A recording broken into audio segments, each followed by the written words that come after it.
All right, everybody, and welcome back to another episode of the Enough to Keep Going podcast. This is episode 391 for the week of June 5th. Happy Father's Day to everyone out there. Happy Father's Day, Game Logic. Oh, glad to be back. Sorry I missed last week, gentlemen. Thanks for holding down the fort. You had plenty to talk about over our two shows. If you hadn't had a chance to listen to either of those, we did back-to-back shows last week, Saturday and Sunday, trying to recap as much as possible of all the Summer Game Fest and State of Play and Xbox Showcase. So much that you all had to talk about, so much to cover. Sorry that I missed it, but it's been a long week. My illness was then passed on to the rest of my family, which lingered on through the rest of the week. But I am glad to be here tonight with you. Hopefully, thank you for joining us. Whether you're here with us right now, as Nate is, or whether you're listening later on, we are glad to have you back. So this is episode 391. As we do every week, we've got games to talk about. We've got some of our big experiences for the week. We'll hit some news that stood out to us, and then wrap it up with anything else that crossed our playlist over the course of the last week. Joining me tonight is Game Logic. Game Logic, how are you, sir? Good, DBQ. How are you? I'm doing good. Obviously, I'm got some energy. I'm glad to be back, and just nice. Good to be here. Tal will be joining us as well. He just had a little technical issue, so he'll be popping in as we go. We don't always take time to step back and do some corrections, but we had a lot to cover last week, and we want to take a moment to provide some corrections.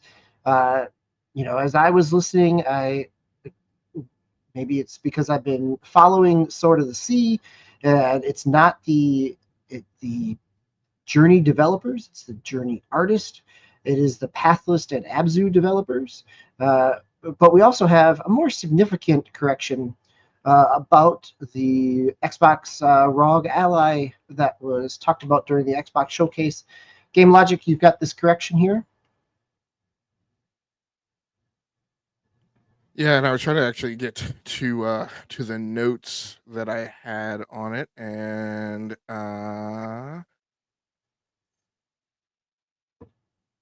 maybe I think I have, maybe I don't. So, but the long and short of it is last week when we were talking, we were pretty hot off of the Xbox Showcase, and so I had already had a ton of research to do against a lot of the games that we had seen and were on our watch lists. I had to do a lot of background digging on studios and past performance and past how's they done. So I didn't have a chance to get caught up with the hardware announcement. And one of the things that I said was that it was the same hardware as the current Asus ROG Ally. I was incorrect. So It's a card higher, isn't it? what's that? It's a card higher. Ish. I'd probably put it a little even higher than that. It. Okay, yeah, I think I've got it out. So, it is an AMD Strix Point APU, and so that is kind of AMD is working on deploying two families of chips, one to laptop, one to handhelds. To the laptops, they're sending a chip family called Strix Halo, and to handhelds, they're sending a chip family called Strix Point. And so, if I'm not mistaken, again, I got a little caught off guard not having all my notes up, but I believe the Asus ROG Ally, the Asus ROG Xbox Ally X, so the higher end SKU, is an AMD Ryzen Z2A. And so it is Zen 4 or Zen 5. The bigger thing is it is RDNA 3.5. And so it's not RDNA 4. So I think the jury will be out on whether or not it has FSR 4, or whether or not it has some like partial implementation of FSR 4. And it is 8 cores, 16 threads, if I'm not mistaken. I think it is coming off the 4 nanometer process at TSMC. But and I may have some of that not exactly perfect because, like I said, I didn't have the specific set of notes up that I wanted. But the point is that it is The an A2 processor is definitely what I heard as well. okay. So that sounds correct. But the major point is it is an evolution beyond the chipset that's currently deployed on the Asus ROG Ally. And so at the time that it deploys, it will probably be the fastest chipset that's available. What we don't know is we don't know whether or not there will be other Windows handhelds that will deploy with that same chip at or around that same time. Um, I was talking to on another podcast about the MSI Claw. I think technically the MSI Claw 8 AI Plus, which has which I think the current one that's actually available at retail has an Intel Lunar Lake chip, but it also has I believe, a more advanced AMD APU than is currently on the Asus ROG Ally. And so I would expect that there will be some minor interstitial bumps along the way with some additional performance before we get to the deployment of this Z28 chip. So, um, Windows handhelds continue to get spec bumps and continue to roll out, but the spec get of this one is it should be one of the most advanced chipsets that are out and available at the time that it ships. Um, in addition to it being equipped with 24 gigabytes of LP DDR, I think 5 is what it's shipping with. And so it's a healthy amount of RAM. I mean, if you would have told me, 5 years ago that that gaming handhelds would be shipping with 24 gigabytes of RAM, I would have found that laughable. We have gaming laptops now that don't ship with 24 gigabytes of RAM. You get 16 typically at most. If you pay a premium price, you can go up to 32, but typically you'll get 16. And then if you want to go beyond that, that's something DIY, that you have to do yourself with doing a RAM upgrade. So, so it should be, performance wise, at a minimum, it should have plenty of muscle, right, when it comes out. Yeah, definitely. I think it should be one of the, depending on when it comes out, if it ends up still coming this year, which it sounds like it's projected to, definitely sounds like it's going to be one of the higher end PC handhelds out of the market at this time. All right, so two of the kind of big releases this week both hit on Game Pass, which one of them I spent a little bit of time playing, which was the remaster of Warhammer 40k Space Marine, the Xbox 360 original. The remaster looks good. It plays like a 360 PlayStation 3 era, third-person action game, but it's enjoyable. I enjoyed the little bit that I played. The game also that came out this week is the other game is The Altars, which is kind of a real mixture, but has been getting some great reviews. I haven't had a chance to play it yet, but Game Logic, you've had some time to play it. And I think it's actually the background on the video if anybody's watching as well. But you've been playing it on PC, correct? Yes, I have been. So I picked up The Altars maybe last night, and so I'm not that far into it. The first thing to say about it is it is survival horror, not survival horror. It is a survival game.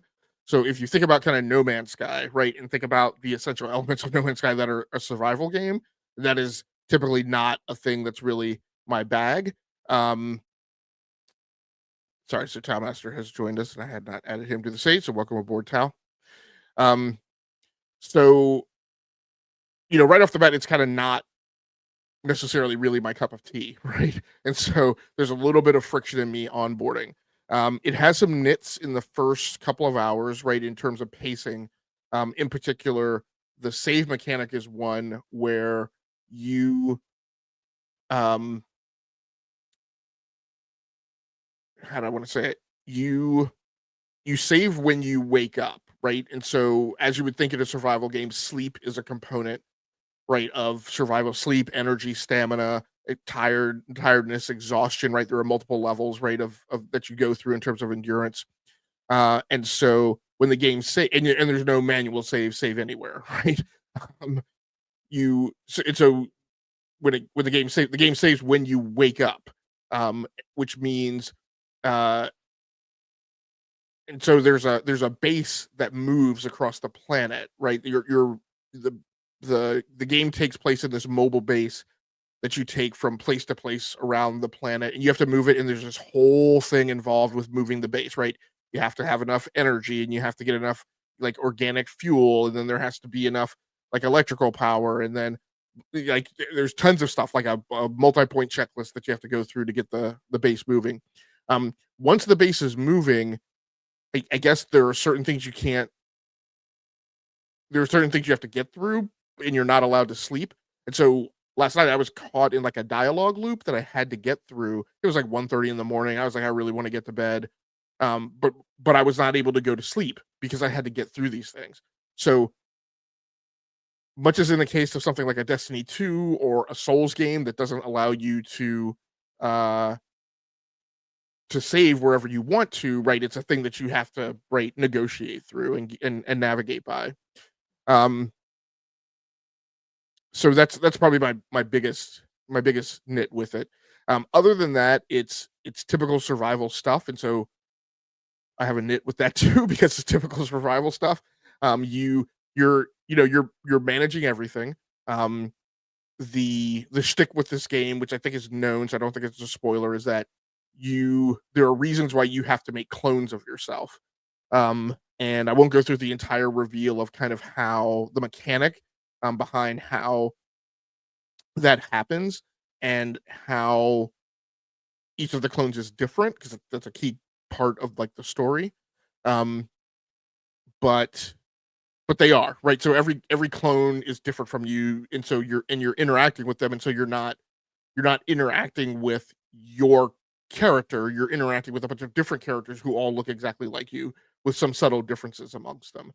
And you're having to manage relationships and manage people's emotional states, and in the middle of that get these like technical and mechanical things done, and it's like a disaster movie, right? And so as like you get one thing done, then something else goes bad.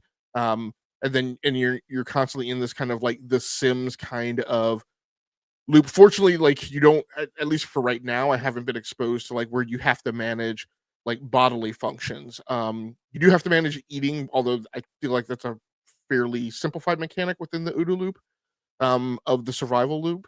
Um, you do have to manage like energy on the ship and radiation protection, and then you have to manage your personal radiation protection because those things are separate. Like you have your suit, and then the ship has its own radiation protection. The ship has its own fuel level, its own energy level.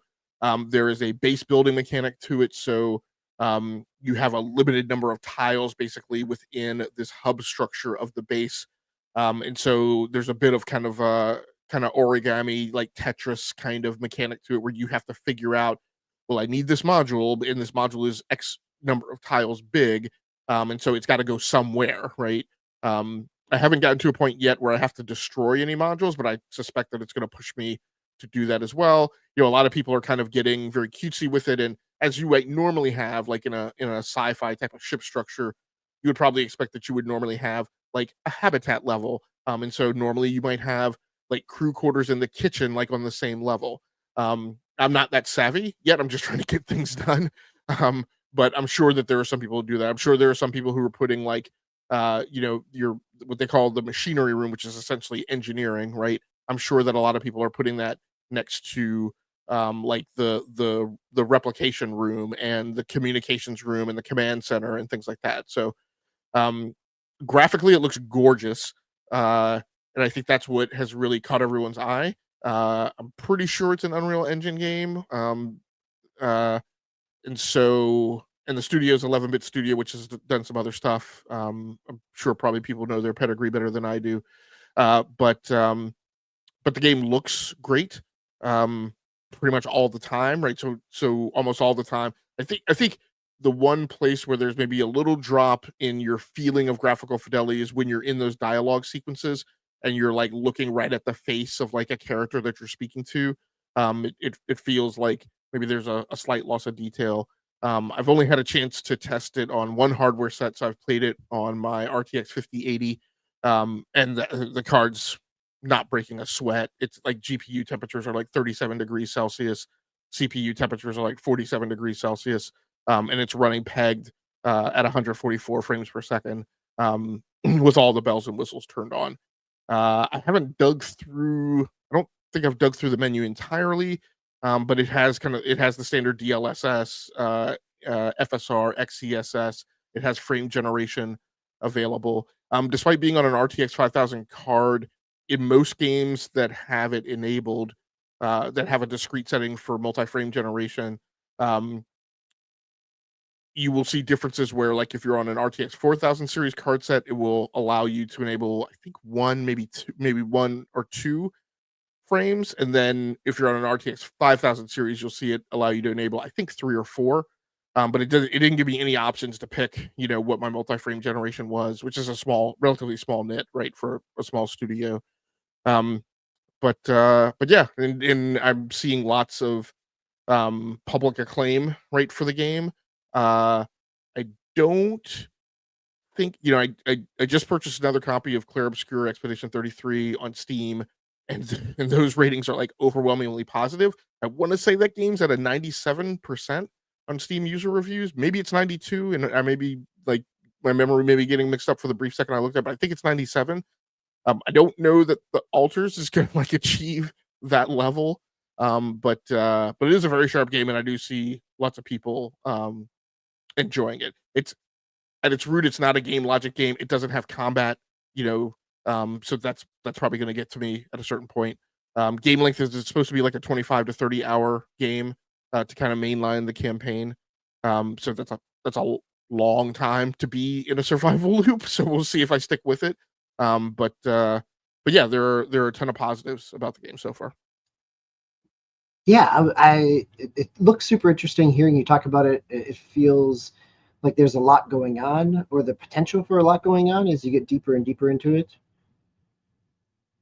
And looking at Hero Down Under's comment here of that he played the Alters for 2 hours, did his usual, yep, this is good, come back to it later, needs a lot of focus, which sounds exactly kind of like what you're talking about in terms of not only focus in terms of dedicating time because of the save mechanics, but also kind of juggling all your different clones and the different survival base building aspects of it as well.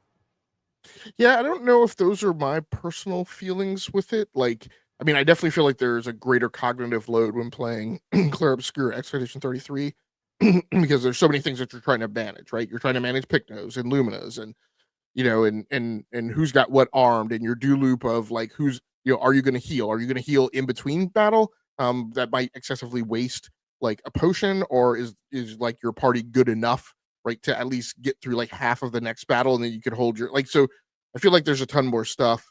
The Alters, as good as it is very, at least what I've been exposed to so far, is very cookbookish. So you're given a set of things to go through. What I will say is, and that's my other nit that I remember. At least in the first couple of hours, I suspect this will get better as it goes on. There's probably a little bit of this in No Man's Sky too, but in particular with this game, there is a lot of, you can build this at the workbench, and then you go to the workbench and you're like, why is it not available? Why is this not working? Like hit Y to do this, and you're hitting Y and you're like, why is this not working? You told me this is what I needed to do. And so like there's like these very little like teeny tiny like super granular like details of like, oh, before you do it, you need to do this, right? Or you need to have this. And I feel like the game doesn't explain it to you. And in a survival game, it's naturally lends itself to you banging your head against the wall on certain aspects like that. And so that will probably be the thing that make people like there's an underlying puzzle aspect to it. And the puzzles don't always render unto themselves, right, super clarity. And that's going to cause you to, for a person like me, and I've talked to people, I've found that I'm not the only person who's like this, a person who like starts dozing off, right, when you've been staring at a screen for a long time and something doesn't like, and a puzzle doesn't like readily make itself apparent to you. That's a thing that I think is going to kind of grate people a little bit. And again, because it's not combat oriented, it's not tactical, right? When it's combat oriented, right, you push through that, you figure that out, right? You're at least in a ring sparring, right, getting some learning curve out of it. So yeah, there's something driving you forward. Yeah. Yeah, no, I think it'll be interesting to see how if it holds you, but also kind of what the long tail of it is as people kind of get in, spend some more time with it, and what that all looks like in terms of the. But as you said, the critical reception of it has been pretty high at this point. So before we move to Tau Master, welcome back, Tau. You had mentioned Game Logic that you picked up another copy of Clair Obscura. So where was your first copy, and why did you pick up another copy? The first copy was on Epic, and that's okay. So you picked up a Steam copy. Okay. Yeah, this is a little like well into the realm of the weird and like uber nerd. I picked up that copy on Epic. First of all, I want to support the game, right? It's a wonderful game. It's a small developer. I'm fine buying multiple copies. And we just did Enate's in the crowd. Enate and I just did a spoiler cast on Expedition 33 a week ago, and there were many tears cried and many outpouring of emotions as we all kind of talked about how we processed through that game. And one of those emotional processing things for me is there's the experience you have in the game, and then there are the other things, then if you 100% the game, right, there are other things, and then if you hear other things from other people, right, then that, like I have been very religiously insistent that my experience in Expedition 33 was going to be my experience, right? And like there are other things people experience that they learned, but in the ignorance of those things, the game is, your takeaway from the game is very much what you learned in the game, right? And so there's deliberate plot holes in the game, right? There's deliberate things where they deliberately don't tell you everything. And so in the absence of those things, you make assumptions, right? You build a tapestry of what you believe that world is and what the messages were and how things worked in it. I don't want that disrupted. Right? And I try like very much to be tunnel vision in on, okay, this is my interpretation of the world, and this is what I believe, and this is how I experienced it, and this is my takeaway from it. The game save, and there is New Game Plus in Clair Obscura 33. That epic game save is representative of that state, right? What I believed about that world, those characters at the moment that I finished the game, and I have religiously held to that save game will not be touched. It will live in perpetuity in a deep religious state, in internment, right? So where I want to go do other stuff and like do another run of the game and come back and do New Game Plus, like I wanted to do that in a completely different save. As far as I understand, you can't do that in the game. Like you can't have like multiple save files. It's one of those kinds of games. So I went and bought a Steam version. Nice. And you're not alone. Your Hero Down Under has purchased multiple copies of it as well, both digital and physical. Always good to share those games. Thanks for sharing that, Hero. All right. Tau, I was not here last week to join in on the Switch 2 conversations.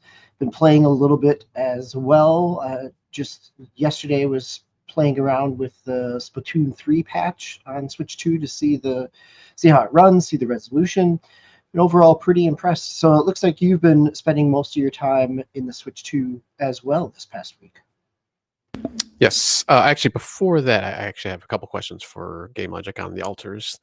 So I know you kind of said it's kind of like 20 to 25 hours to finish. Headphones back on. 20 to 25 Game Logic. Okay. Yeah. And so is it open world or just big areas, or are you just kind of, I guess I don't want you to obviously give up stuff, because I know you say you like move the base around, but I don't know if the base moving's part of the story or if it's just you can do it if you want to. No, the base moving is absolutely essential. So what happens is, well, there's two things. One, you're trying to get back home. Two, the sun rises, like, and there's some, and I don't think I've gone through a sunrise cycle yet, but like there's some increased danger that happens when the sun rises. So I don't know if that means you have to get the base to like the other side of the planet, or you have to get it out of a certain zone. I suspect it has to do with radiation, because that's a key part of the game, or you have to get in a cave or under or something. But there are reasons why you have to move the base. I have not been exposed yet to having any provenance over that, of like deciding where to move it. I think that happens. I think eventually you are able to like plot and navigate where you want to go around the planet. But right now, right, there are reasons in the story that they give you an imperative to move the base, and no provenance over like where you're moving it. And then like, as far as like the base building, now I said you said that there's like modules that you can add on and stuff like that. Are you set to like a certain like size, like you can only do like so many modules or so many distance from whatever you're using, or you can just do maybe not infinite, but you can build fairly big base if you wanted to? I'm sorry, say that one more time, Tom. As far as the base building, like is there a set like limit basically for base building, or is it you can kind of go nuts if you wanted to? So there's two mechanics in the game that I've seen right now. There's a build and there's an expand. I don't know that the expand actually goes to like you actually being able to increase the number of tiles in the base, or what the maximum of that is. So yeah, I'll have to dig into that more. Okay, cool. Yeah, it's definitely one I was looking at, but I just haven't had a chance to get into yet because, as DB said, I am deep into Switch 2 territory right now. So real quick on these, I have 4 games. I know usually we don't do that many, but these are going to be fairly quick. So first up, CyberPunk 2077. I have it on Xbox. I got it originally, on the Xbox One X. And then obviously I've been playing on my Series X every once in a while, but I kind of wanted to do that comparison. And obviously it's not going to be, as pretty as an Xbox Series or, PS5 Pro or anything like that, or even the PC, obviously. But I was very surprised on how the system handles Cyberpunk. It looks really pretty, actually. Obviously, like, once again, not as good as those consoles or the PC, but I was very surprised on the performance of it. Playing docked or handheld or both? Both, actually. Yeah, I forgot I gotta mention that on these games. Yeah, I played it undocked, obviously just handheld, and then I played it on my PC monitor, which is 1440 resolution. So I don't have like total 4K, but I was thinking of putting it on my TV because my TV is 4K at some point. I have the dock just on my PC monitor right now, but it's kind of, I don't want to be like changing it back and forth a lot or anything like that. But eventually, hopefully, I can get another dock, but that's way down the line because dock's pretty expensive by itself right now. So it's like over $100. But I might just put it up there at some point after a little bit. But yeah, just gameplay. I'm probably about maybe an hour and a half of gameplay so far. So very early on in the game, I actually picked a different like starting point because you get like 3 starting points. I think it's like the Badlands, like kind of.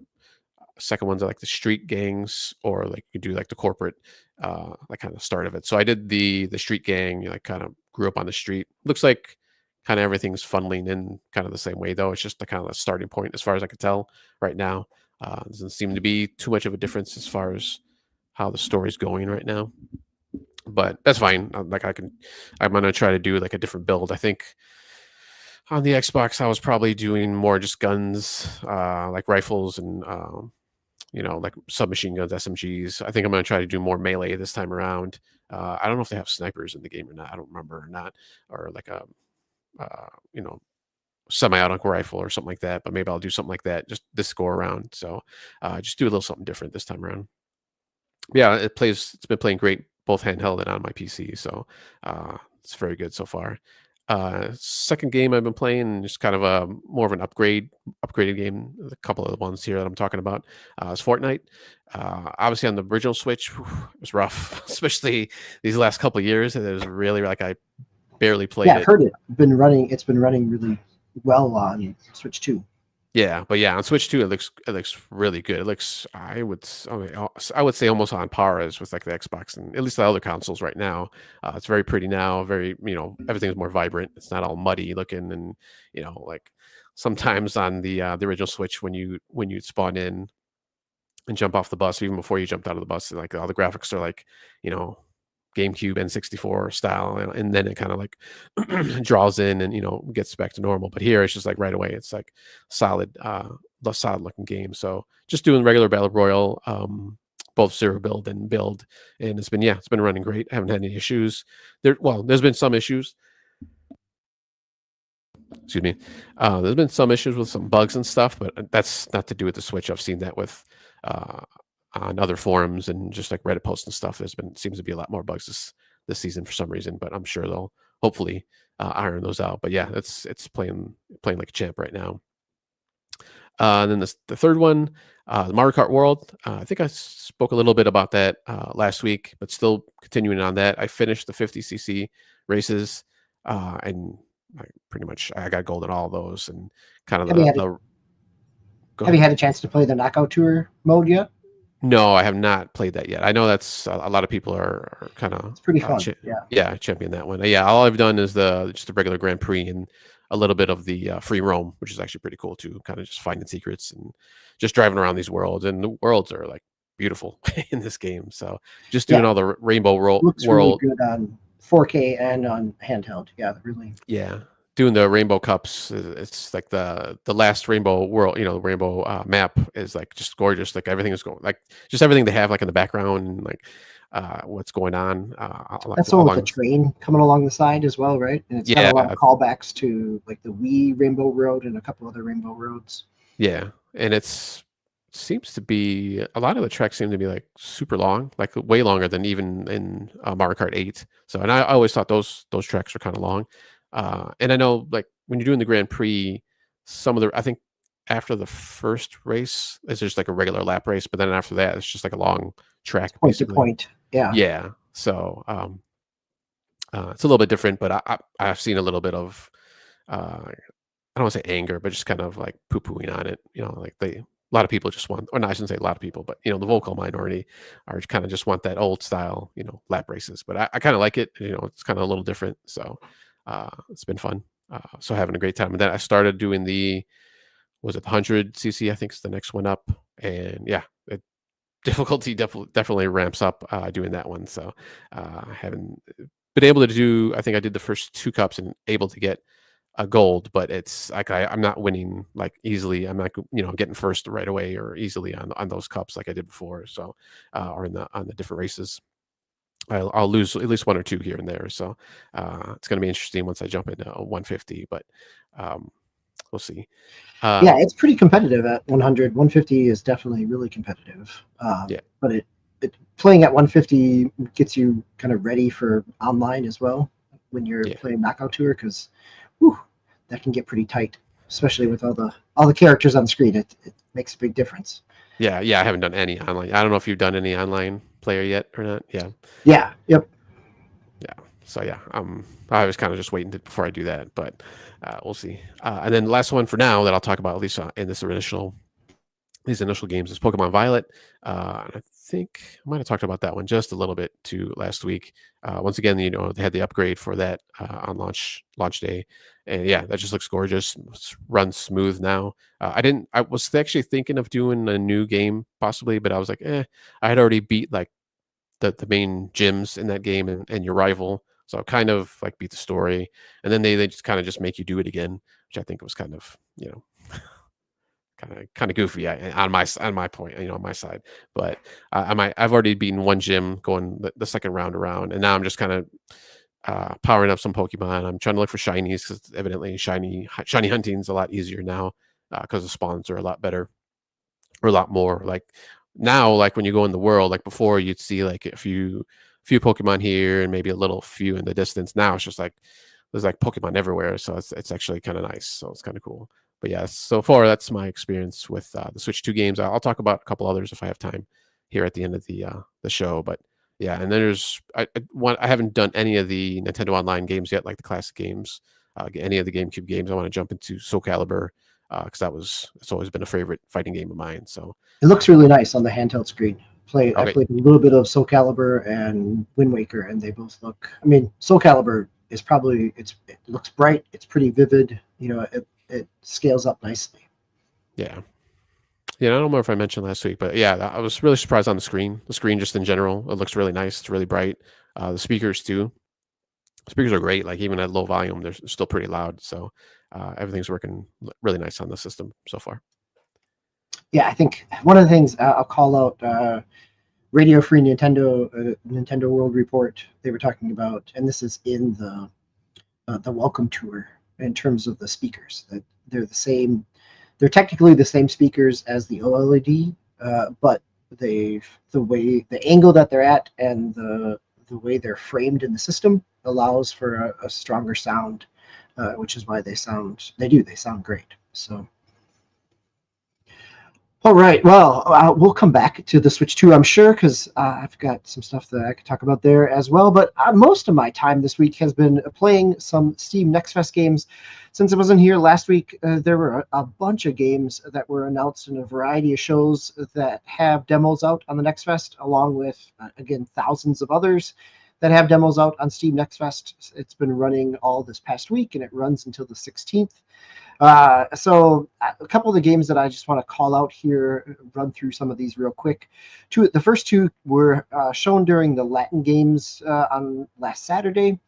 First one is Avante Atlantis, which is a little pixelated strategy game. It is Advanced Wars. It's very much Advanced Wars in terms of moving around the map, different battle units, terrain, different types of units, capturing cities, having special powers.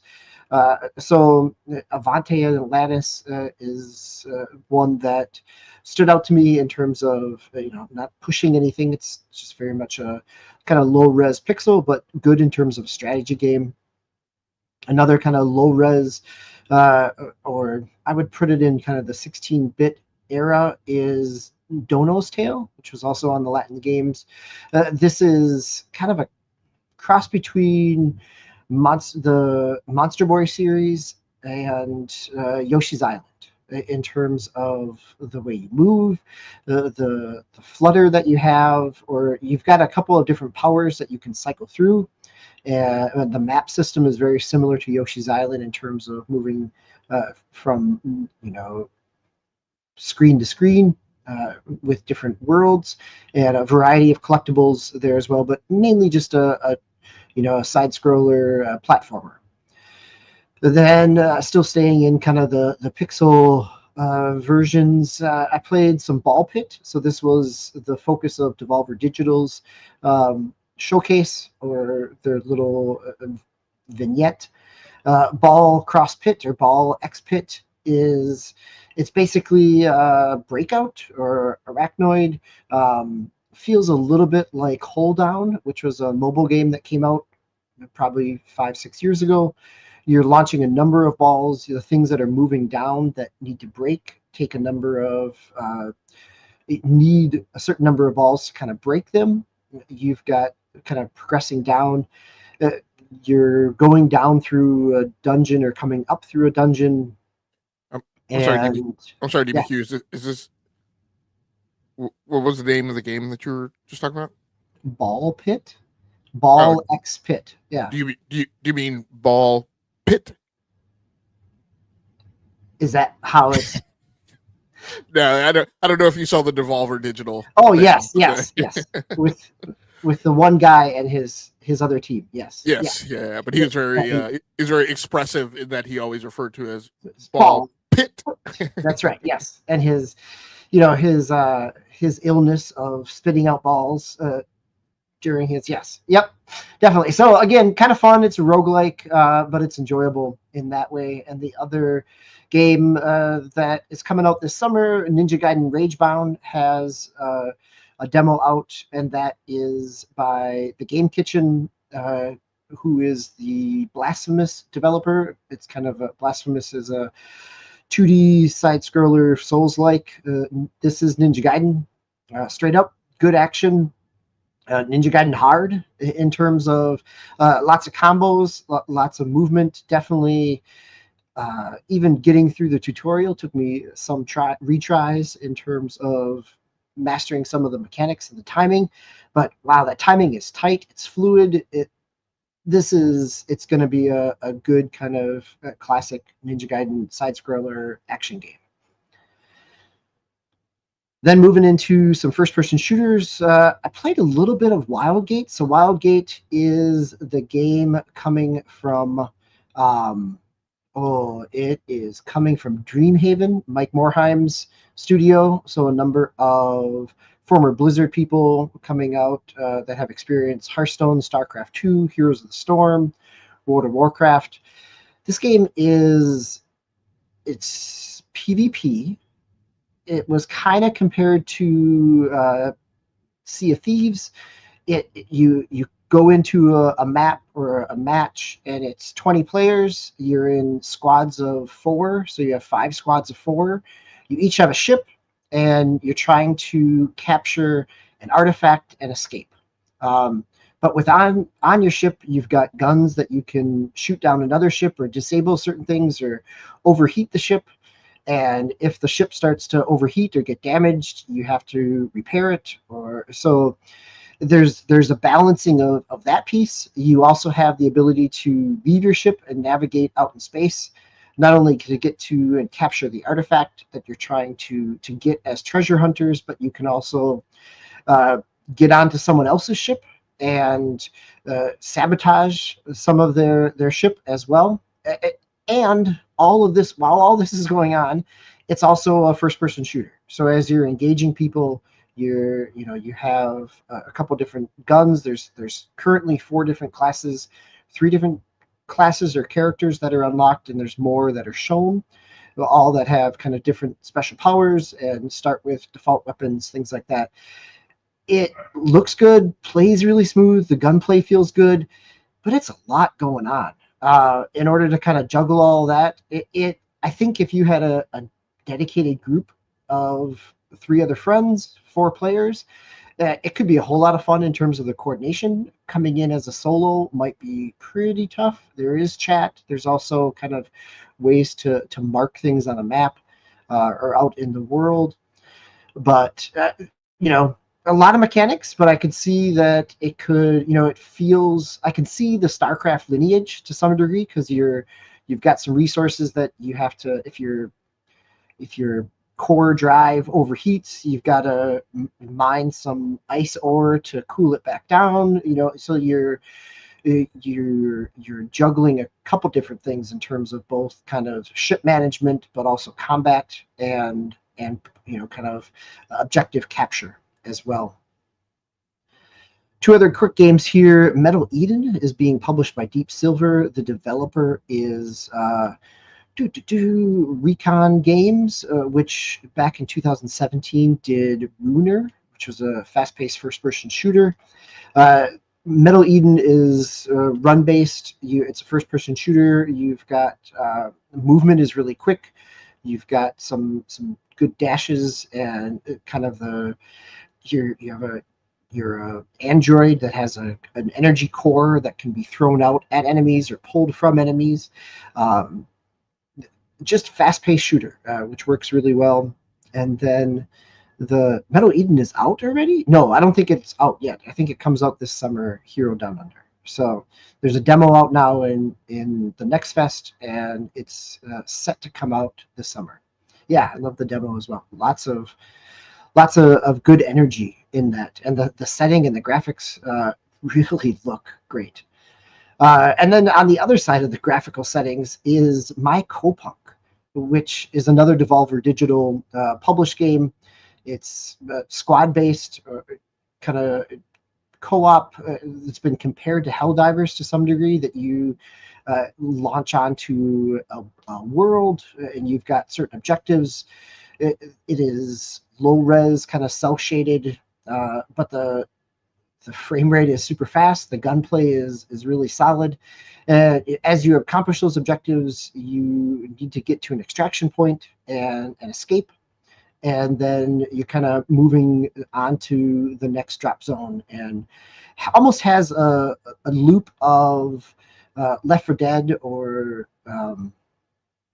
whatever the most recent zombie one from 5 years ago was from the same studio. But go ahead. What were you going to say? Back 4 Blood. Back 4 Blood. Thank you. But that kind of same idea where it's PvE, and it's really, actually, that's the one I've come back to a couple different nights to play a couple more rounds of. That comes out in July. A lot of fun. in terms of kind of a loot-based co-op first-person shooter. And then a couple other games, Cairn, Cairn, CAIRN.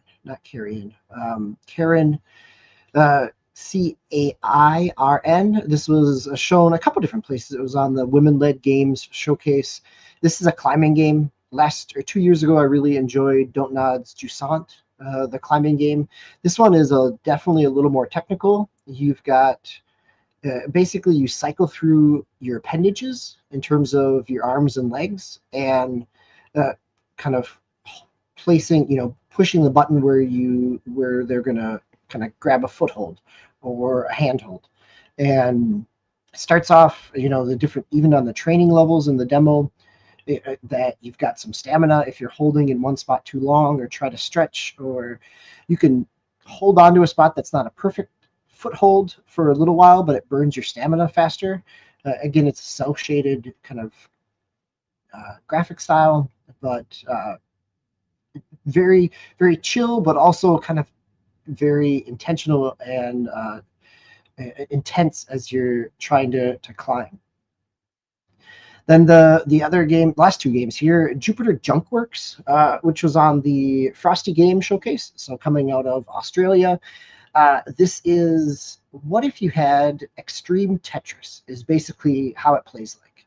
You've got similar shaped tetraminos, or it's basically junk. You're clearing out junk, and every time you make a full row, the junk clears. But you have almost like your accelerated drop in Tetris, where like you push down to slam down and kind of move up the speed. This is the slam movement here can actually break through a couple different block levels. So if you've got, you goof something up, or the part of the puzzle that it started with gave you some non-clear spaces, if you line up that just right so that it's going to completely fill a couple rows down below and slam through, you can slam through some of the single blocks to make that. You also have some different charge blocks that can explode. It also moves really fast. So it could be really fun, but definitely kind of a extreme kind of Tetris puzzle. And my final game was shown at the Future Games Fest, and this is Herdling. This is a very chill game, slow-paced, very calming music, but you are a little child who is befriending these, kind of animal creatures, buffalo-like, but kind of, not earth-based creatures, and you are herding them into different spaces. You are trying to move them out of space and get them to another space. Sometimes you're solving some puzzles. You need certain ones to help you push open a gate, or you need to go open a gate so they can get through, or the small ones can get through, but the big one can't. And so you've got, you're kind of almost in a Lemmings-like in terms of trying to move them through, but the controls are, you have a stick and you are kind of swatting at them and moving, getting on one side to kind of herd them left or right, move them forward. So very calming. It was a nice kind of end of game night the other night. Hero, thanks for joining us. Good luck with the rest of your workday. Always glad to have you here. So those are some of my highlights from Steam Next Fest. Played a number of other games, some which are not worth mentioning, and more that I am still kind of going through. But it was a good way to kind of recap some of the things that I didn't get a chance to talk about in terms of highlights from last week and things that I got a chance to play this week. Anything there that you want to follow up on questions, or have you had a chance to see any of these that I talked about? Others just from the show, yeah. The BallXPit was looked pretty interesting actually. I think I mentioned that last week too. I wasn't sure what it was at first, and I was like, oh, looks pretty, looks kind of cool. So that's one I want to check out for sure. Maybe WildGate too, but we'll see. Yeah. Yep. All right. Well, let's move into our news section. DBQ, I did have one alibi I wanted to go back to before we get to news, if that's okay. Sure. So I wanted to go back to the LIX correction, and I wanted to address one technical question that we got in the chat. So I did find the specific note, and I just want to go through it cleanly, just so I can. I mean, the whole point of the correction was to reduce the confusion, right? So the Xbox LIX is is based on the AMD Ryzen AI Z2 Extreme. It is part of the Strix Point APU family. Strix Point architecture includes RDNA 3.5 graphics, Zen 5, which includes Zen 5 and Zen 5C, CPU cores, and an XDNA 2 based NPU. NPUs are the new processor type that we talk about that's allocated to take care of AI tasks. Reports confirm that the AI Z2 Extreme is fundamentally the same as the non-AI Z2 Extreme, which just means commercially that you're going to see an AI Z2 Extreme and you will see a Z2 Extreme in some handhelds. The non-AI Z2 Extreme, the only difference is that it does not have the NPU enabled. That NPU delivers up to 50 TOPS of AI compute. TOPS is what is the new terminology that replaces kind of the analog is teraflops that we used to talk about in CPU cores. Now we talk about TOPS for AI cores. I think I want to say the Surface ARM-based Qualcomm laptops that came out last summer, I think we're delivering like around 40 TOPS of AI. Maybe they were a little less than that, and there were some AMD ones that were coming out then that were 40. But this one is supposed to be pretty beefy in terms of AI. And the AI Z2 Extreme has the same core count and threads, 8 and 16 as most Strix Halo APUs. There are some Strix Point APUs that only have 4 cores and 8 threads, but this is one of the beefier ones that has 8 and 16. So again, all of that rounds up to this is going to be a very beefy, highly performant chip, maybe the most performant chip on the market at the time, in a handheld at the time that it releases. And so it's something to keep an eye on from that perspective. The question that Max Wayne Scott asked in the chat about hearing about how the Switch 2 stacks up to the Series S. Just in general, there's some more complicated technobabble behind this, but the Series S has more GPU compute. It has 4 teraflops in comparison to the Switch 2's 3.1. It has a more proficient CPU, and it has greater memory bandwidth. That's the memory bandwidth explanation is simplified to the Switch 2 has LPDDR5 memory, whereas the Series S has GDDR6, if I'm not mistaken. But at the end of the day, like I don't really know that the tail of the tape between those two devices is really going to come down to anything that has to do with the specs. There will be some edge cases where people on Switch 2 care about performance, but in general, the demographic in the market and the makeup of the consumer base that goes after the Switch 2 is probably not looking for like a Series S type of performance. Like a Series S are people who are going to lean towards kind of,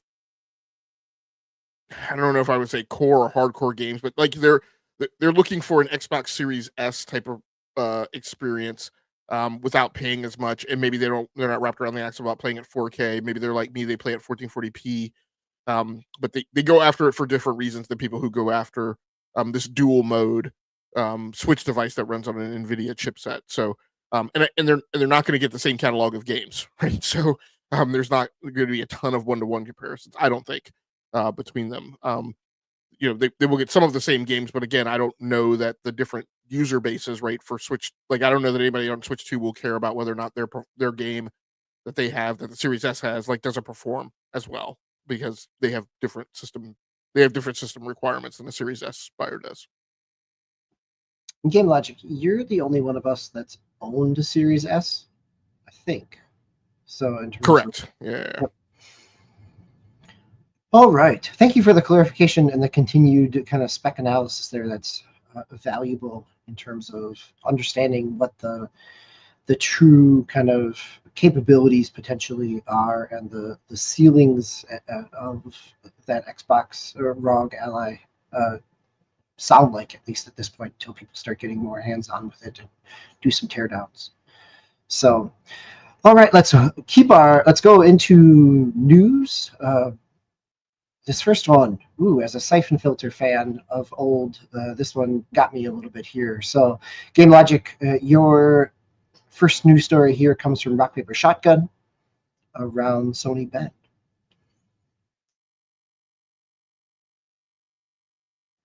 Yep. So this news story over on Rock Paper Shotgun by Edwin Evans Thurwell. Mass layoffs at Days Gone studio Sony Bend after Sony pulled the plug on live service game. Sony have confirmed the cancellation of a live service project amid mass layoffs at Sony Bend, the team behind open world zombie biker Days Gone. Earlier in the week, Bloomberg reported that Sony Bend were doing away with about 40 people following the nuking of an unannounced live service game earlier in the year. Amongst the people affected is former senior animator Robert Morrison. People may not know Robert Morrison is a pretty popular character on a persona on Twitter, which is why his name kind of pops up on the radar, who announced his departure on Twitter. So I'm not necessarily in line with the headline, like mass layoffs at Days Gone. The 40 people who were let go, I think, is like 30% of the studio. That's what I read as well. Is it amounts to about 30% of the studio? Yeah. So the grand scheme of things, in terms of the breadth of the PlayStation studios, I don't know that I concur with the like labeling of mass layoffs. And it goes without saying. It should also be said, not saying that it's going to occur to any of these people, but when there are layoffs, the typical shtick is some of those people will be able to apply for other jobs within PlayStation and may get hired and converted over, right? So the total number of people who may be asked to leave maybe less than 40. That does not in any way diminish the tragedy and horror that this is, right, of people in the gaming industry losing their jobs. I think part of the explainability behind it is, if I'm not mistaken, what I believe is, first of all, Sony Bend has primarily been a support studio since the last Siphon Filter, the game that they released, I think, on the PlayStation Vita, like back in like they did on the Vita. They released Uncharted: The Golden Abyss, or their last kind of full game was Days Gone, and then the Days Gone remake that just came out. And that was in like the early teens, right? Of Days Gone? No. For Uncharted, the last thing that they did on PlayStation Vita.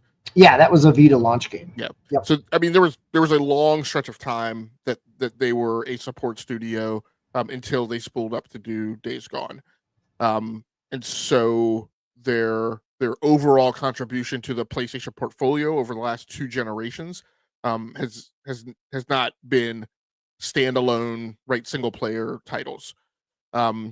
They had pitched doing a Days Gone 2. That pitch was denied. They then pitched doing this live service game. And I believe, just my own speculation, I believe they pitched doing a live service game because they knew that was in line with Sony's overall strategy. Just like that was at the time when they were talking about 9 different live service games and things like that. Yep. Right. Just like, I'm not going to expend my time or attempt to move my career forward by spending a lot of time going to my boss, suggesting things that I know are not in line with our corporate strategy that he and I have worked together to devise. It makes sense in a corporate world, right, to pitch, hey, why don't I do this thing that you have decided is a good thing that we should be doing.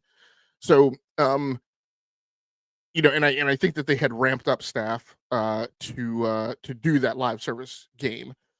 So I think the unfortunate thing is this is part of like the hiring inflation that we saw during the pandemic, and now kind of the correction that the market impact is having on people's jobs. So supposedly they are working on another new thing, but we don't know what that new thing is. But there has been a replacement for the live service game. As far as I know, it is a title that they are working on, so it is not them going back to a support role.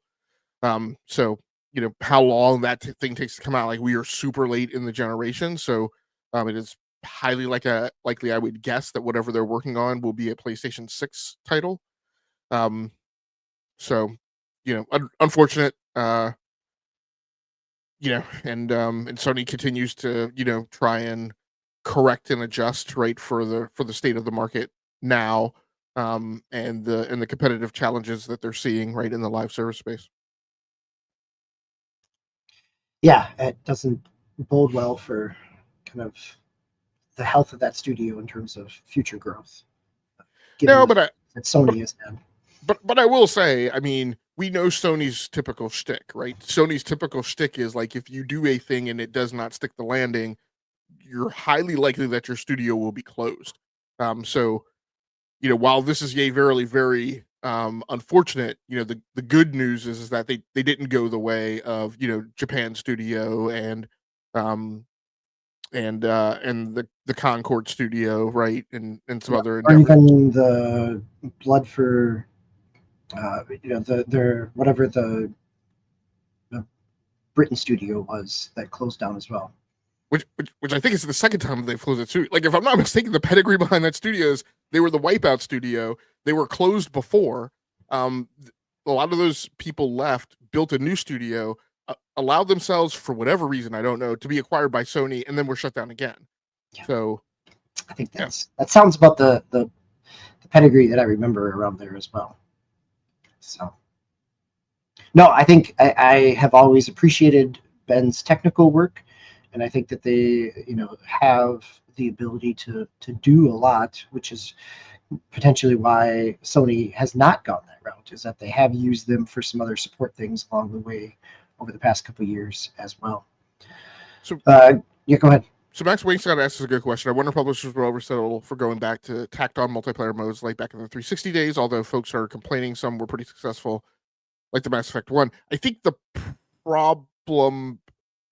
problem as I've seen it is that verily, right, in DBQ, you and I have talked, like we played like the Uncharted multiplayer mode, right? And we were like, this is actually really cool. Like, yeah, it was amazing. Yep. And so I think the problem is that lots of those modes were cool.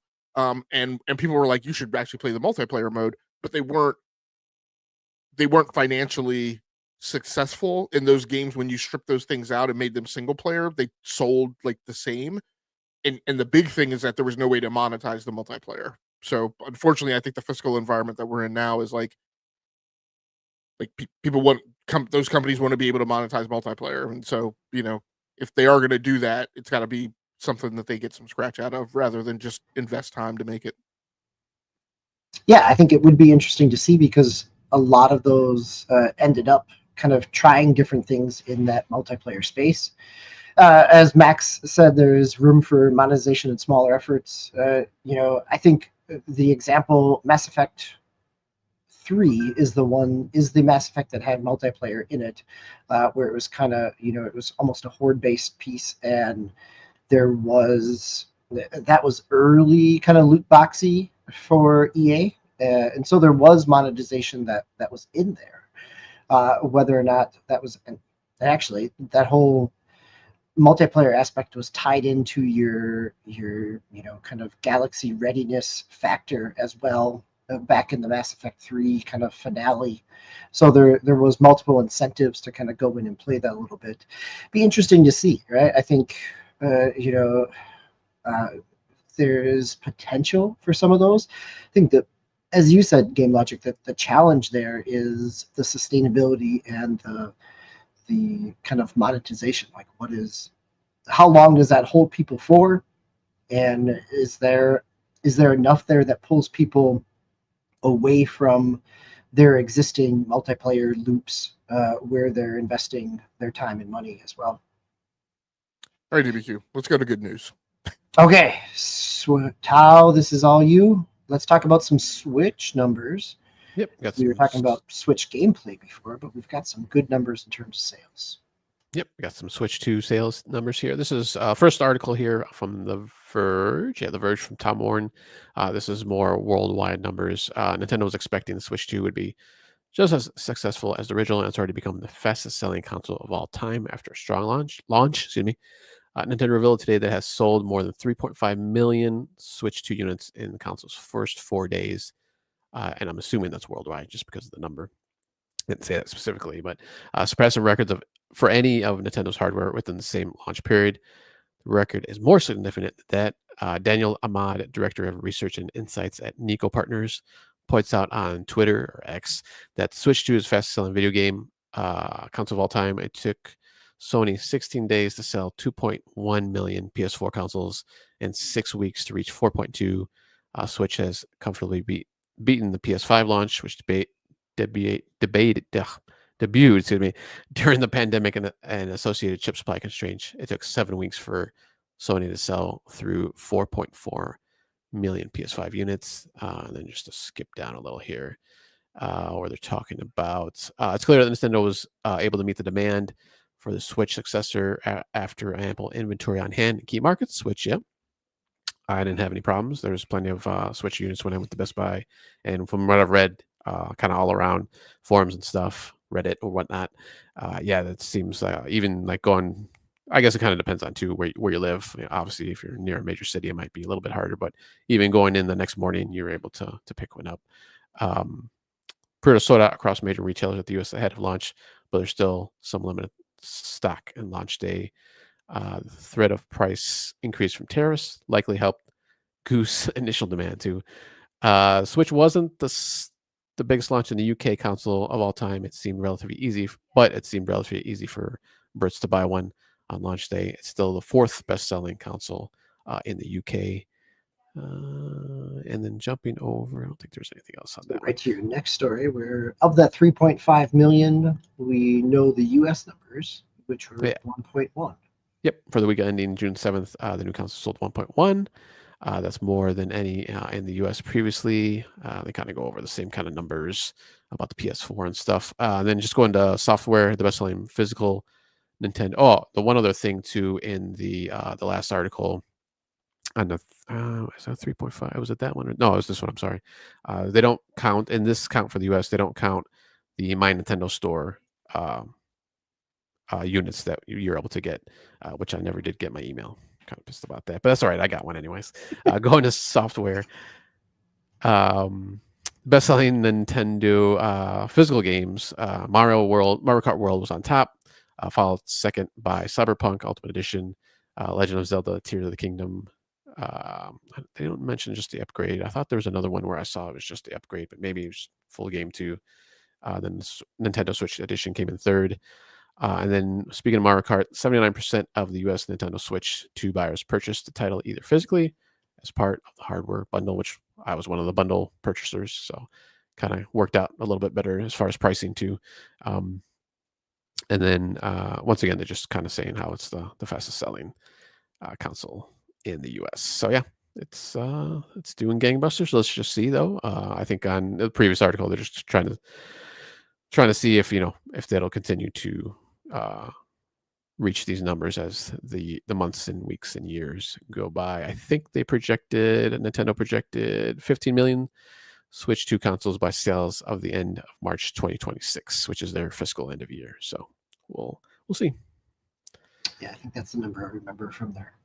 Yeah, I think the thing I would point out is there's been much consternation and wringing of hands by PlayStation fans online that the comparison is not fair to the PlayStation 5 because of pandemic shortages and supply chain shortages. And I'm like, and the correction that I've put out is that despite the pandemic, despite supply chain shortages, the PlayStation 5 outsold the PlayStation 4 globally in its first month of launch. And so regardless of all the caveats, right, the fact of the matter is that bigger bar better, right? PlayStation 5 was the best-selling thing previous to this. And so it's still a valid data point, right, to consider just in terms of like what's going on the market to look at these numbers comparatively. Because the good news story about this for everyone is that in a year that the gaming industry and the gaming market and gamers have been harassed and harried by the threat of tariffs, an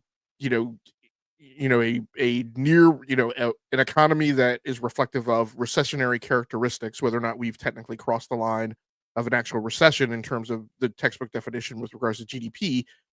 The fact of the matter, and Grand Theft Auto 6 being moved to next year, right, which everybody thought was, and pundits were saying, was critical to turning the industry around for this year. We have a good news story, right? Nintendo Switch 2 is selling like hotcakes.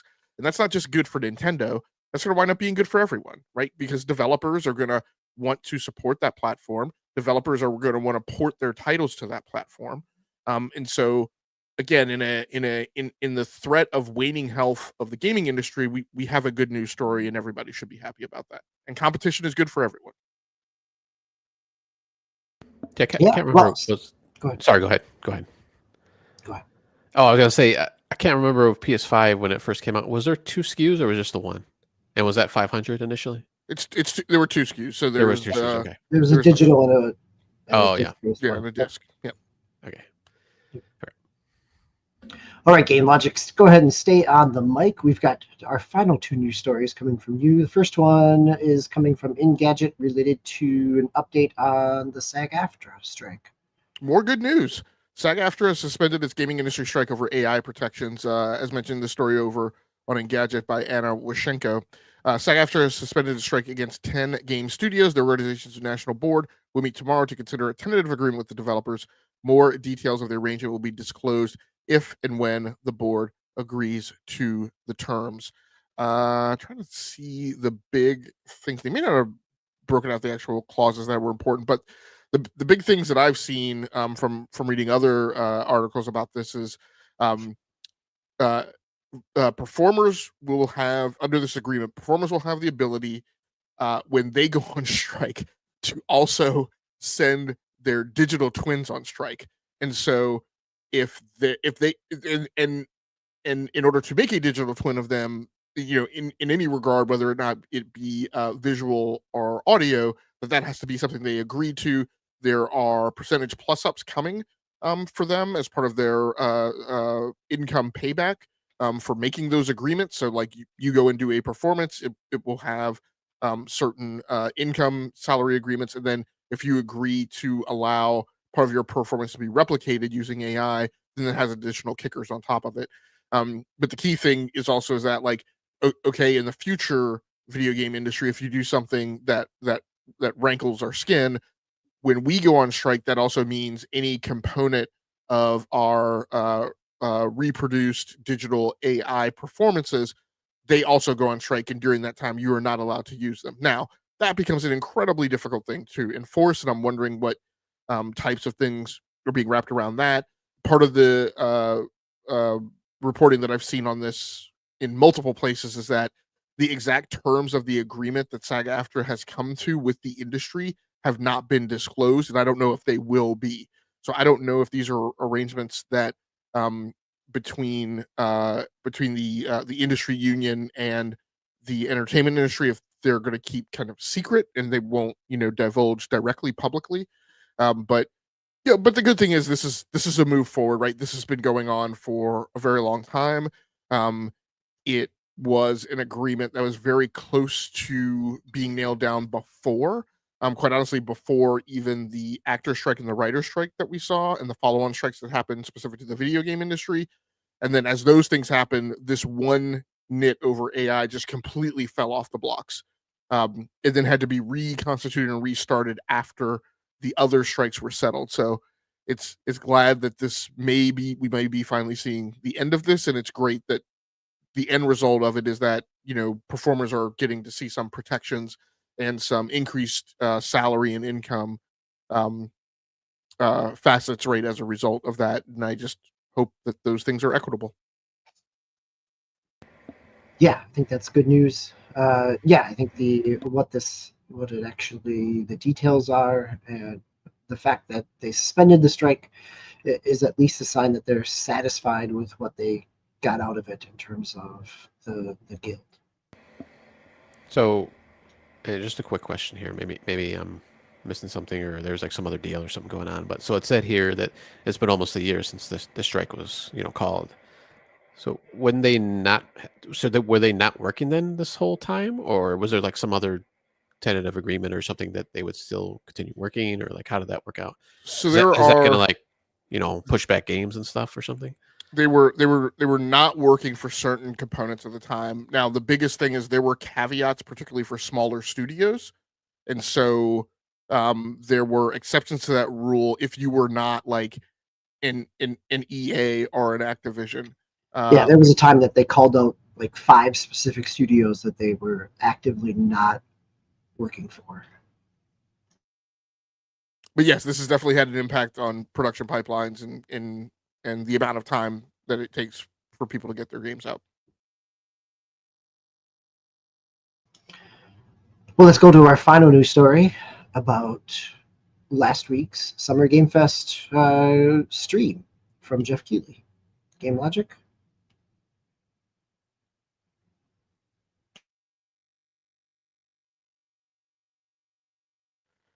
Okay, yep.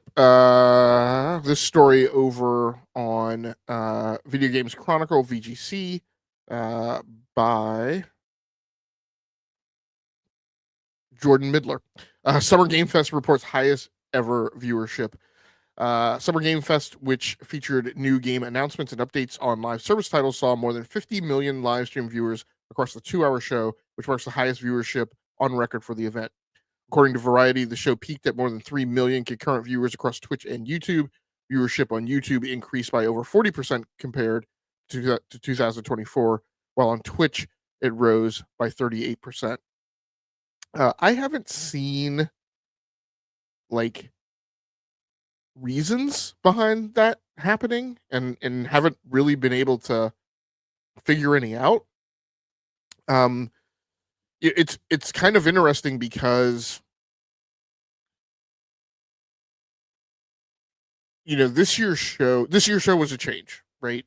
And I don't know whether or not it was a matter of the way the show was put together and arranged and edited, and what Keighley went after, or if it was a result of how Keighley is being treated by the industry, right? Meaning, it's possible that the big platform owners, that Xbox and PlayStation and Nintendo in particular, that no one felt any need to express fealty right to Keighley and give him anything, right, in terms of like big AAA stuff, and that may have filtered out to publishers as well.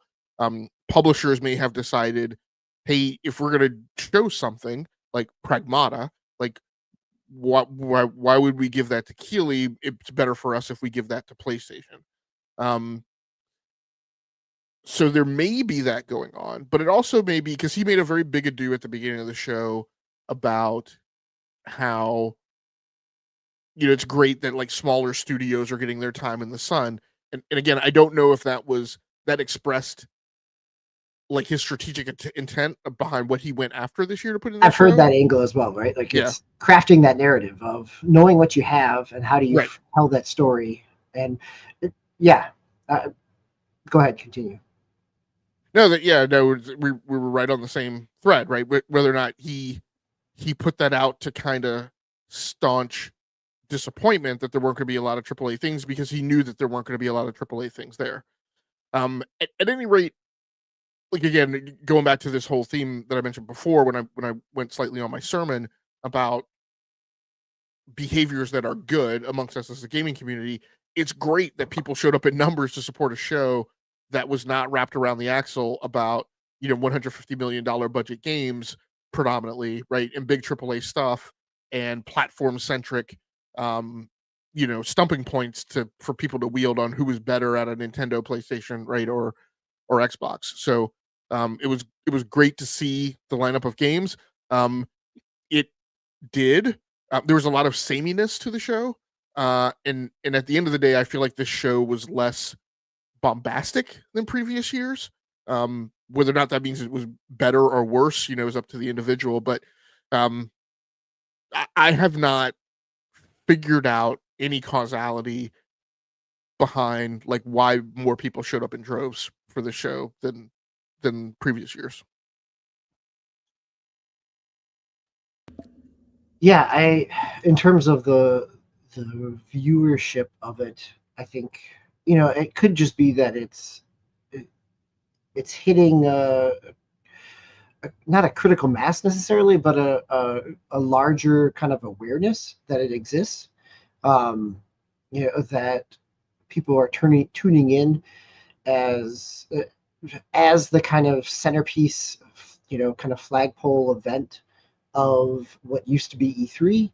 It draws people as a magnet to some degree, even if it is. I think the interesting dialogue around it afterward has been less about kind of the fact that it exists and the number of people, but more about what you were talking about in terms of what it brought to the table, and how if people are coming for big things, this show did not deliver for them. And I think it is probably going to be a challenge for it to deliver in the future, because studios have already, big publishers know that they can get that message out, that they get enough views and enough news cycle within their own directs and their own kind of showcases, that what is putting it on that stage do. And that's, to me, I think that's okay, because one of the things that I feel I'm in the minority of is that I kind of enjoyed this Summer Game Fest more than the past couple of years, because it had, there was still plenty of Souls-likes and plenty of kind of dark actiony things, but it had a good variety, and it felt like it wasn't trying to be the be-all end-all of E3, that it was, by covering the things that it could, it brought eyeballs onto a lot of smaller stuff that is just as deserving. So one thread of causality I may have stumbled upon, and I was curious about this, is so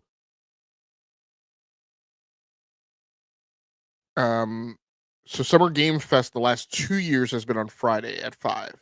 In 2023, it was Thursday at 7 p.m. No, it was Thursday at 3 p.m. Yeah, it was an afternoon one. I remember that. Yeah, and I wonder. I don't think I caught, but I mean, we talked about it a little bit about the show being on Friday. But yeah, I think the change in venue. I mean, in 2022, I'm not sure exactly of the date, but the time was at 2 p.m. in the afternoon. So I think in the past, this thing has been disruptive to people's work week schedules. It shifted to Friday last year. But then if you think about it, right, it's a natural progression that the following year, right, it becomes more institutionalized, right? Sure, people gather are around looking for more. it, ready for it, and not kind of guessing and juggling where it is. Yeah. Yep, I can see that for sure.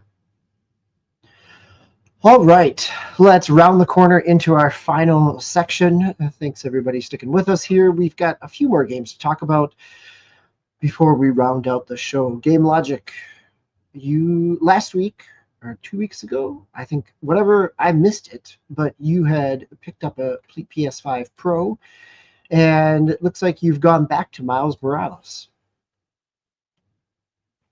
Yeah. So I haven't gotten anything new on my PS5 Pro, I don't think, because it's transition, right, coming back to consoles, and everything that I played this year, I played on PC, and most of the things that are good games on the PlayStation 5 are games that are also on PC. So yeah, so obviously, we've talked how Spider-Man 2, Miles Morales, right, are some of my favorite games, right, definitely of the last, few years. And I'm not paying for PlayStation Plus now, so which means I don't have my cloud saves. So starting over is what you have to do. So I went back to check this game out, wanted to see how it played on PlayStation 5 Pro, but also in accordance with the announcement of the ROG Xbox Ally, I have gotten more interested in my own handhelds and kind of figuring out, well, where do these things really fit for me, and is the Xbox ROG Ally for me? But I've also wanted to kind of investigate like remote play, handheld play, right, for all of these ecosystems, and so I did spend some time playing with PlayStation 5 Remote Play, or PlayStation Remote Play. And so I beamed it from my PlayStation 5 Pro to a 2022 iPad 10th generation, which runs on the A14 Bionic chip. That is a tablet that I do want to upgrade to the new A16 chip, I think is what the 2025 version is, that came out with some additional rollouts of the M4 processor in the Apple product line. I haven't gotten around to that yet. I did record some video today. It is a little jerky, because the onboard app that runs on the iPad takes up some processing power. So but yeah, it's been pretty fun. Not super crazy about kind of what you have to do to make that work. You your PlayStation 5 has to be in standby, and that I don't mind. But when you access it for remote play, even though even though in standby, it's still connected to the internet, and so it will do things like download games and download updates and download system software updates and things like that. Um, it when you go to remote play, it kicks on, which the big thing for me is because I have all my consoles hooked to a large screen display that turns on when a console turns on. That means the TV would also come on, right, and be blaring all the stuff out in the speakers. So I have to kind of deliberately when I rig it into a mode where I'm going to be using it for remote play, I have to make sure I turn the TV off so the display doesn't come on when I activate it for remote play. But um, but other than that, have been having a good time with it, doing my standard costume hunting, rather than being worried too much about the campaign. Just enjoying the world. Yep. Yeah, I've been having a good time with it. So here's a little bit of the gameplay. So yeah, been working pretty well. Yeah, not too bad for streaming. Before we get to the Switch 2, I want to catch your other game here. Game Logic, Red Dead Redemption 2. But you have it flagged as Xbox. So does that mean that you have picked up a Series X at this point again? Are you fully back in the console ecosystem? I am. I am fully back to PC, PlayStation, Xbox, Nintendo, handhelds, VR, mobile gaming, because I'm still subscribed to Apple Arcade. So yeah. So did that happen recently, or was that kind of a stealth purchase that you've been waiting to kind of drop here at some point? Well, they were all stealth purchases. But it was a big toilet bowl flush. I went out. So I went out to get a PlayStation 5 Pro, largely This is oriented. also when you picked up the Switch 2 as well. Yes. Yep. And last week's story. And part of the impetus behind the PlayStation 5 Pro was wanting to hedge my bets against getting another GPU upgrade anytime soon and not needing to worry about that. And so yeah, I went to get the PlayStation 5 Pro, and then the line was there for the Nintendo Switch 2, and then they had Nintendo Switch 2s. And then after I'd gotten a hold of those, I had planned on picking up an Xbox Series X again, but they were difficult to find at the moment in time. They weren't in like the lead times if you order them from the Microsoft site were like out in July. GameStop didn't have them new; they only had used ones. Best Buy, I've talked about this a little bit before. Best Buy, at least in my region, like doesn't stock them, and so they have been difficult to get. Since the price increases. Amazon will have them, but lots of them are refurbs, and in many cases, they're refurbs that are going for prices above the original MSRP from when they launched. So, but I happened to find one at Walmart that was the digital, which was fine, right? The white digital one, which actually I'm fine with because I don't really need the discs. It's a 1 terabyte, is that right? Yes, yeah. So yeah, I was able to grab that one and pick it up. And so yeah, I've been playing Red Dead Redemption 2 on it, amongst other things, that I pulled down on it. Actually, I took some time to go back and look at Digital Foundry footage for Red Dead Redemption 2, and actually the Red Dead Redemption 2 version on the Xbox performs a little better than the PlayStation 5 version. Rockstar has yet to issue a current gen like upgrade for Red Dead Redemption 2. So, but it looks sharp and plays amazingly well. Maybe not quite as great as it plays on PC, but like not like from an image quality perspective, not significantly less than PC. PC definitely gets way more frames now with DLSS enabled, but for but the console version plays really great. So yeah, I've had a good time playing that as well. Nice. Well, welcome back to to the console ecosystems. All right, Tao, we've got a few minutes here before we hit the end of our show. You want to quickly talk about any other games that you've been playing on the Switch too? Yeah, just real quick, I jumped back into MLB The Show 23, which was from a few years ago. I actually bought the digital version of that on the original Switch. So just going back, and I wanted to do a lot more kind of older games just to see how they play. And this was one of them.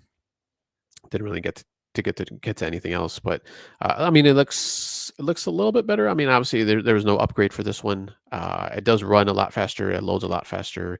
I think I had mentioned a while ago when I first got this, the gameplay was always fine, but it was kind of those in between moments, like where the batter is just kind of getting up and getting ready. It would start to stutter a little bit, and just kind of the in between kind of animations they do, like if a pitcher's walking out or they're changing size or whatever. So, but that's all runs smooth now. I haven't had any problems with that. And then the other game I played just a little bit, like literally like 15 minutes, maybe a little bit more. It was No Man's Sky. There was an upgrade to that one. That looks great. Like once again, like with Fortnite. And that's a free upgrade with No Man's Sky. Yep, the free update for that one. And it was on sale, even if you had to buy it for, I want to say like $19.99. I was really 20, 25. Yeah, somewhere around there. Yeah, so for pretty cheap. So, and that goes on sale a lot, just in general. But yeah, that was kind of nice. They had the sale at that time. Excuse me. So yeah, I jumped into that. That looks great too. I was basically just in space and on a space station. I didn't get to go down to any planet. Well, I went to one planet, but I kind of turned it off right after that. So I haven't really seen like how the planets look or anything like that. If there's any other issues, like just flying around and stuff. So I want to jump back into that a little bit more, hopefully in the next week. And I now they have cross save between the consoles, so I was able to pull down my Steam save down to the Switch. So I'm just playing that now because I've already beat the main game, did kind of some of that stuff, so I can kind of get to the other gas giant planets and the larger ocean planets and stuff like that now. So I definitely want to check those out. So is the crossplay also between consoles? So like if you have the Xbox version, is there a No Man's Sky account then? Basically, because I did it on my Xbox and on the original Switch originally, and I think I actually did it between Steam and my Xbox first. So I just set up my Steam account, or I just set up the game on Steam, and I put crossplay on. And then when I jumped over to the Xbox, it's like, do you want to enable this? I was like, yes. And then it brings you to like a web page or whatever. And then you could pick your console there. And I just picked Xbox, but I didn't have to go through any other signups on their site. Okay. And then the same thing happened on Switch too when I did it. It kind of did it. Like I didn't have to create a new account for like Hello Games or anything like that. So it sounds like they have a way for you to establish links between your accounts rather than making you sign up for a discrete No Man's Sky account. Exactly. And then logging in with that same ID. Okay. Yeah. Well, that's a cool way to do it. Yeah, which is actually really nice, to go through a rigmarole. So that's actually pretty cool. So yeah, I just pulled it down and I was able to jump in and play. So it was actually pretty nice. And it just took like 10 seconds, I think, to download my save. So yeah, it's really nice. I did have to go back into my Steam. When I was doing it on the Switch, I did have to go back into my Steam Deck and enable the cloud save for some reason on that save. And then I was able to pull it down on the Switch too. So that's fine. Just at least I don't have to make any other accounts or anything like that. So yeah, definitely want to try that out a little bit more along with some other stuff, hopefully this coming week. Great. That sounds good. Next week, I know that I'll have some more Switch games to talk about as Steam Next Fest wraps up. I definitely have things that I want to see how they run. Got a number of Xenoblade games that I want to test out and check those as well. All right, that takes us to the end of our show. We've got, as we always do, plenty more to talk about next week, or whether that's new games coming out. Next week, we've got a couple of them that are on our radar. FBC Firebreak. So this is Remedy's PvP shooter set in the Control universe. Comes out on the 17th. And then Rematch, which is from the Sifu developers. This is the soccer game. It's had a couple of different betas, and that comes out on the 19th. Both of these are coming on PC, Xbox, and PlayStation current console generations. So, Max, thanks for joining us. Thanks for the jokes. Hero Down Under, glad to have you here as always. And Nate, you are much appreciated, and your comments and perspective. Thank you again. Thanks for everybody else who was here listening and joining us, or whether you join us later on as we are. As you find us, whether on a podcast of your choice or on YouTube. We are there, glad to be here with you, always glad to have you and joining the conversation. So we are here every Sunday evening, 8 o'clock Eastern. Glad to have you, and hopefully if you like what you're hearing, or you have some real issues with what you're hearing and want us to do more corrections, come on over and tell us how we're wrong as well. We're glad for the engagement and the conversation, and we do this because we enjoy it, and we enjoy the time with the three of us, but also with you as well. So this has been episode 391 for the week of June 15th. I've been your host, DBQ Hams. Game Logic, Tom Master, thank you for joining me. Any final comments before we sign off for the night? All right. So until next week, play the games you love those you play with, be kind to yourself. Good night, everybody.